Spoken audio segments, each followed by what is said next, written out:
Hello, I'm Richard Gisbert, and you're at The Listening Post. This week, I have an iPhone. Thailand. And I have a small little digital camera. New media goes where the mainstream media fear or are not allowed to tread. Facebook, the collateral damage in the battle between freedom of expression and religious belief in Pakistan. The potentially lethal implications of viral videos for big corporations. And some eye candy from South Korea in our web video of the week. We're going back to Bangkok this week, where the Thai government has charged opposition leader Thaksin Shinawatra with terrorism. Shinawatra is Thailand's former prime minister, a one-time media mogul who has used new media tools to trigger demonstrations that have resulted in violence, the deaths of more than 80 people, and created a political crisis. We looked at this story in April, how a government that came to power after the military ousted Shinawatra has almost complete control over the Thai airwaves, and how the only opposition channel that Shinawatra helped launch had been shut down. The story has moved on since then, so we're going to focus on online media and the bigger and bigger role it's playing in the telling and reporting of the power struggle in Thailand. That's our starting point this week, the user-generated news story coming out of Bangkok. New media filling the information hole in a way that mainstream media cannot.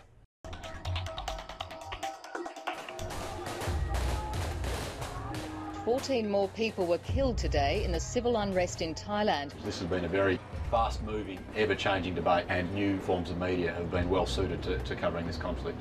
I have an iPhone and I have a small little digital camera. That's all what I'm using. Independent clips posted to YouTube played a very important role in keeping the Thai public informed. We are getting a lot of video and images from the scenes of the anti-government protests in Bangkok. It really helps balancing the news, which is really changing every day, every minute, every hour here in Bangkok. This is one of 35 fires that were burning around central Bangkok. Before a government show of force finally brought 8 weeks of sometimes violent demonstrations to an end, at least for now, the story of Thailand's political crisis had become very difficult to tell. It wasn't just the complexity of the story, it was the dangers that came with covering it. You had this situation where once peaceful protests were suddenly transformed into armed exchanges between protesters and government soldiers, and journalists quite literally often found themselves caught in the middle. We are with the frontliners, the people, the red guards. I think international journalists, local journalists, we face the same security threats as anyone else. It doesn't matter if you're in the red shirt side, doesn't matter if you're in the military side.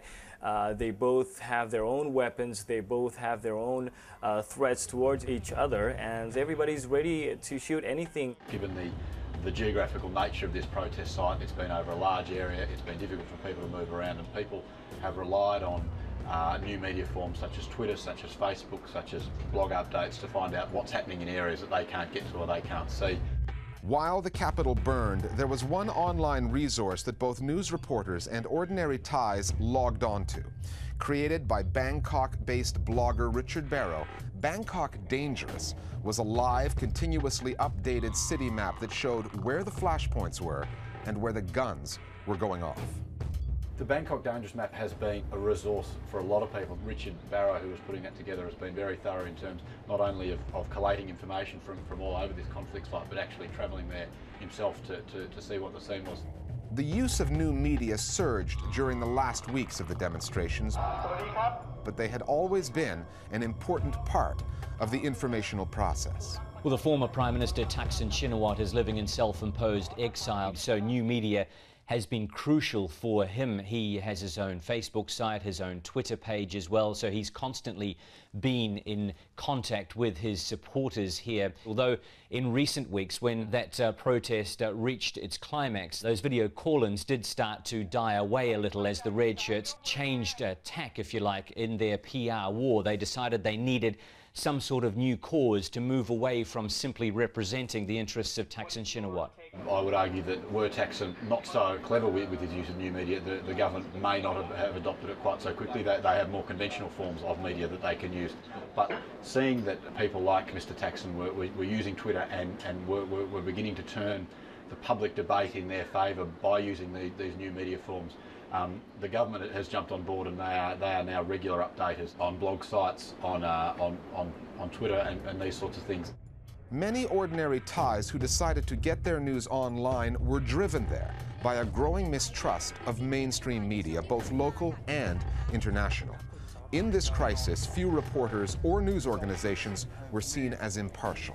People are always talking about how biased the media is in Thailand, television, the newspapers. We don't really know how much this is true, but the red-shirt protesters for sure have been complaining about it. On the other side, the government felt oftentimes that the foreign media had sided with the UDD and without critical analysis portrayed the movement as a genuine, organic, pro-democracy movement, which they took issue with. We saw in the Nation, an English language newspaper here in Bangkok this week, an open letter to CNN accusing their Bangkok correspondents of peddling shallow half-truths. And it's a common accusation levelled, I think, unfairly at correspondents who come from outside Thailand saying, you don't understand Thailand, you don't understand the politics here. Oh, look, I don't buy that argument. I think many in Thailand felt as though CNN and other international broadcasters' coverage of the demonstrations oversimplified what is obviously a very complex political story.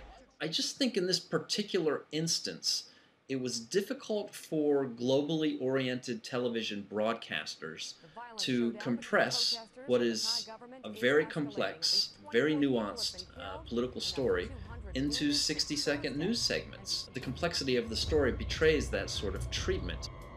That's where the web comes in, with its multiplicity of perspectives, its infinite chorus of voices, and the government has issued an ultimatum, and its kaleidoscope of images. As a news source, the World Wide Web remains a work in progress. But on this story, it looks like a medium that was tailor-made for Thailand. Here's how our Global Village voices see the media story in Thailand. A lot of Thais are very bound to old-fashioned media. The government, who's owning nearly all public TV and radio channels, is clearly using that to support their actions. Some Thais switch to foreign media, but also foreign TV channels like CNN have been highly criticized due to wrong facts and a lack of research to provide a neutral position in this crisis. The quality of news from many state TV channels and sensationalist newspapers is generally low, so many Thais turn to Twitter, Facebook and other online services as alternative news sources. Also, during the deadly street battles, people got valuable, immediate and at times life-saving information, while many TV stations were airing stupid soap operas. The pitfalls, though, are, apart from the obvious propaganda exploitations from both sides, is to sift through a flood of extremist and insane noise. If you've got a beef with the global news media, then our Global Village Voice platform is where you can have your opinion heard. The best way to get in touch with us is via Facebook and/or Twitter. Thousands of our viewers follow us on those sites to find out what stories we're working on so they can weigh in. Or you can just get in touch with us the old-fashioned way, via email. We're at listeningpost@aljazeera.net. It's time now for Listening Post News Bites. Pakistan's 20 million internet users have had their access to Facebook blocked by their government. The authorities took down the site after receiving complaints about something called the Everyone Draw Muhammad page. The page urged visitors to draw their own portrait of the Muslim prophet. That was a reaction against the decision by a U.S. television network to withdraw an episode of the popular series South Park, where the prophet Muhammad was depicted. The people behind the page said they did not want to insult anybody, they just don't like having their freedom of expression limited by anyone, and certainly not for religious reasons. This latest ban has spread, at least partially, to include other new media sites, including Twitter, Flickr, and Wikipedia. Those battling media barons, Silvio Berlusconi and Rupert Murdoch, are butting heads again in Italy. Murdoch's TV network, Sky Italia, says that if a new anti-wiretapping law is passed by Berlusconi's government, it will challenge the law in European courts. The law would punish editors who publish leaked transcripts of recorded phone calls and for reporting on investigations before they come to court. Murdoch's not the only critic of the law. Many Italians say it was drawn up simply because Prime Minister Berlusconi has been badly stung by media reports featuring the contents of a number of intercepted calls. The Murdoch camp has opposed the government's claim that the bill is designed to protect citizens' privacy and says it will be a serious attack on the freedom of the Italian media if it is passed. Berlusconi owns 6 of the 7 terrestrial TV channels in Italy. His company, Mediaset, and Murdoch's company, News Corp, have been going at it over the Italian TV market, particularly over the lucrative ownership of television football rights, so this would not be the first time they've gone to court. BP, the oil giant we looked at last week over that huge spill in the Gulf of Mexico, has clearly taken a view on the media management of the story. Less news is good news, at least for the company. Images of the oil washing onto the shores of Louisiana are all over the U.S. networks and in newspapers there, but BP is still trying to limit the coverage, according to CBS News, which was among the news organizations trying to chronicle the story. A boat of BP contractors told us to turn around under threat of arrest. This is BP's role. It's not ours. Under fire from local governments and communities in the affected areas, BP is spending big money on a publicity campaign earmarking $70 million for a series of ads to lure tourists back to the Gulf Coast. The beaches are clean, the seafood is fresh, and the national parks are open. But the company has its work cut out for it if it wants to decontaminate its own brand. Politicians have accused BP of misleading Americans over the size of the spill. It once described it as very, very modest. However, the pictures certainly fight that description. Sarah Ferguson, Britain's Duchess of York, is the latest high-profile victim of Mazhar Mahmood, undercover investigative reporter for the News of the World tabloid.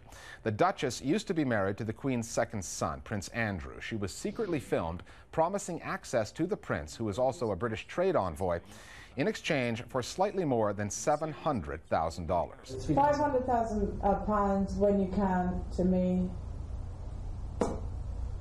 open doors. Ms. Ferguson, who was fooled into thinking Mahmoud was a rich businessman, also appears to promise that she can fix up other lucrative deals. That's when you really open up, whatever you want. Mahmoud has come to be known in press circles as the fake sheikh. His previous victims included a former England football manager and another high-profile member of the royal family, Sophie, the Countess of Wessex. We're back after the break with a David and Goliath story from the World Wide Web.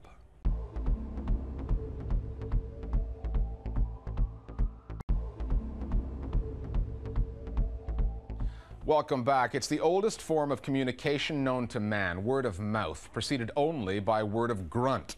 And it's still one of the most effective methods of advertising. However, it's a double-edged sword.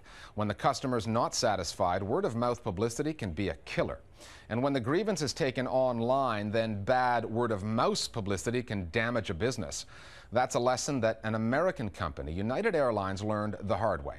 Back in 2008, Canadian musician Dave Carroll was on tour in the U.S. and his guitar was damaged during a United flight. When Carroll's attempts to get compensated came to nothing, he decided it was time for United to face the music, his music. The Listening Post's Nick Muirhead now with a case study on the power of viral video and how new media has changed the dynamic between businesses and their customers. I flew United Airlines on my way to Nebraska. The plane departed Halifax, connecting in Chicago's old air. Dave Carroll is a musician. He writes folk country music, which is very much based on stories. While on the ground, a passenger said from the seat behind me, "My God, they're throwing guitars out there." It was a very good story of the little guy up against the big, implacable corporation, and it was very well produced.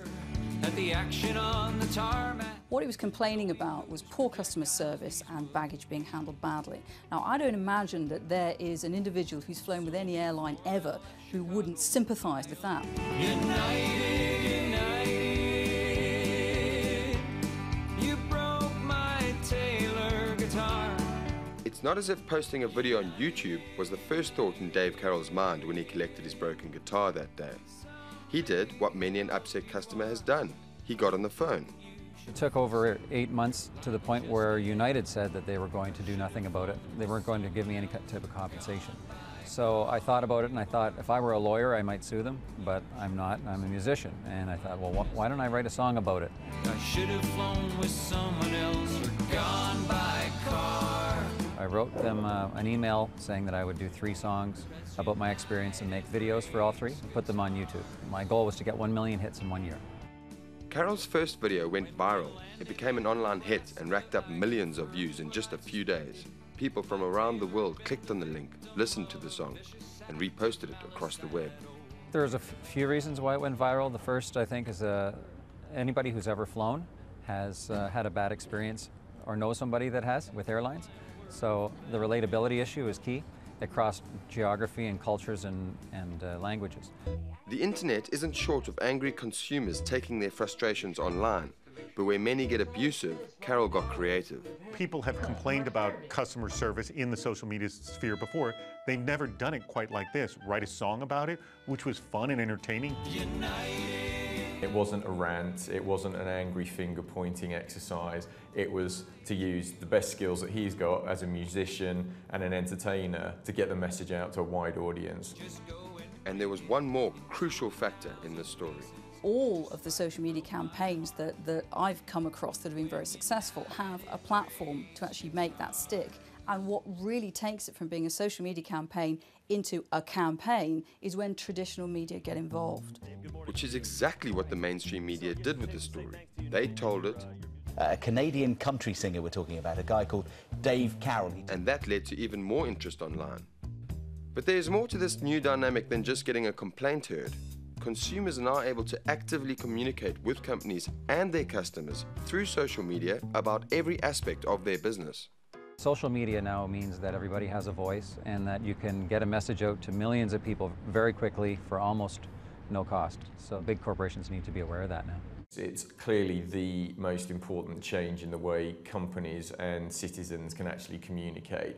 And I think the balance of power has shifted quite considerably. Situations can pick up steam very quickly. They can have a fervor and sort of get a life of their own and can live on forever, can exist in search results when people are looking about your organization.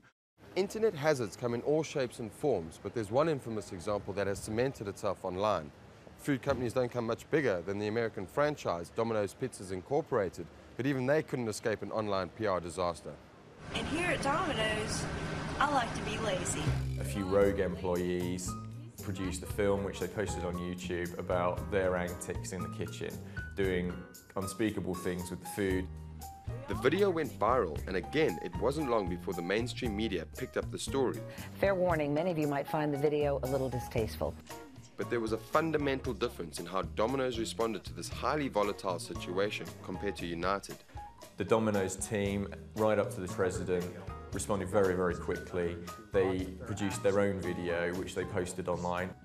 We sincerely apologize for this incident. It was an absolutely genuine response to a very damaging reputational challenge for them. And they didn't stop there. The company has kept up their social media momentum and released this video. Company employees, from top to bottom, dealt with complaints they'd received online in a constructive and creative way. They posted the video on YouTube, and that too went viral.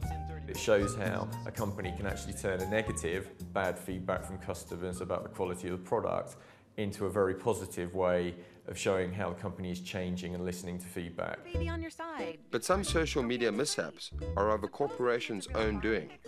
Take this viral campaign for Motrin painkillers that targeted new mothers suffering from back pains. But what about me?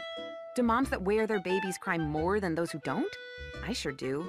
The problem was that they completely misjudged their market. Mothers objected to the insinuation that their babies were fashion statements and that they needed painkillers to carry them. It wasn't long before the makers of Motrin apologized and pulled the ad. The old saying that you don't pick a fight with somebody who buys ink by the gallon, you know, that it's that only amplified. Dave Carroll's online campaign grew so loud that United Airlines did offer to replace his guitar. But by that stage, his music career had taken off, so it was no longer about getting compensation. Now I'm done being mad at United. But rather getting a message out about the power of social media. There was a fellow that was flying at JFK, and he passed a United plane, and somebody started singing United Breaks Guitars, and the whole shuttle erupted into a chorus of United Breaks Guitars. And so he came away from that, and he wrote in his blog that it was the greatest example of a market of one ever. But I think it's more correct to say that the market of one is all of us, and that there are no statistically insignificant parts. Businesses have no choice but to embrace social media, and they have to get it right, because I think, looking at the example of Dave Carroll, you never know just how influential that single customer could be. More Global Village Voices now on viral videos and their potential impact on corporations. I think that big companies are playing catch-up when it comes to new media and new social media and the challenges that they present. They're still trying to find an advertising model that works on the internet, and they're still trying to find ways to grab people's attention while competing with so much free content out there. It also poses new ethical dilemmas, such as obtaining user information from social media such as Facebook. Consumer protests of the past would have been much more effective with video. If someone with a 1950s camera phone had recorded Rosa Parks refusing to give up her seat to a white man, it might have terrified the Montgomery, Alabama bus company. Social videos are both expressions and causes of optimism. Yes, we can rattle the corporate cages. Yes, we can make them hear us. Yes, we can win PR battles. We'll mostly lose, but every video posted is a dose of digital hope. Finally, the Football World Cup kicks off on June 11th in Johannesburg, South Africa. South Korea will be there, and although we're not sure how good its team will be, if this next video is any indication, South Korea's fans will be worth watching. They're organized. Keep in mind, as you watch our web video of the week, that the colorful and coordinated display you see in the stands was for a high school football match. High school. Imagine what the fans of the national team have in store for us in South Africa. We'll see you next time at The Listening Post.